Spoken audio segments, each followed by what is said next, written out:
IIT చదువు మధ్యలోనే వదిలేసి అమెరికా వెళ్లి చిన్నా చిత్కా ఉద్యోగాలు చేసి గూగుల్ క్లౌడ్ సీఈఓ స్థాయికి చేరుకున్నారు కేరళకు చెందిన థామస్ కురియన్.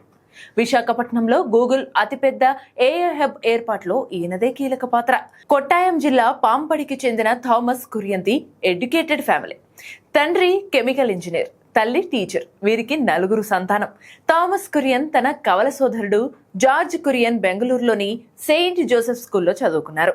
ఆ తర్వాత ఇద్దరు కలిసి ఐఐటి మద్రాసులో చేరారు. అక్కడే వీరి కెరీర్ మలుపు తిరిగింది. చెన్నైలో చదువుతున్నప్పుడు అమెరికాలోని ప్రిన్స్టన్ యూనివర్సిటీలో అడ్మిషన్ లభించింది. దీంతో ఐఐటి చదువును మధ్యలోనే వదిలేసి అమెరికా బాట పట్టారు. తొలినాళ్లలో అక్కడ కేఫ్లో వెయిటర్గా, కార్ పార్కింగ్ల వద్ద అటెండర్లుగా పనిచేశారు. అలా తమ చదువుకు అవసరమైన ఖర్చులు వెళ్లదీసుకున్నారు. Stanford graduate school of business నుంచి ఆయన ఎంబీఏ పూర్తి చేశారు. తొలుత మెకెన్సీ అండ్ కంపెనీలో చేరారు. అక్కడ 6 ఏళ్లు పనిచేసిన తర్వాత ఒరాకిల్లో ఉద్యోగం దొరికింది. దాదాపు 22 ఏళ్ల పాటు ఈ సంస్థలో వివిధ పదవుల్లో పనిచేశారు. 32 దేశాల్లో దాదాపు 35,000 మందికి టీమ్ లీడ్ గా వ్యవహరించారు. 2018లో ఒరాకిల్ నుంచి బయటకు వచ్చారు. అదే ఏడాది గూగుల్ క్లౌడ్ విభాగంలో సీఈఓగా నియమితులయ్యారు.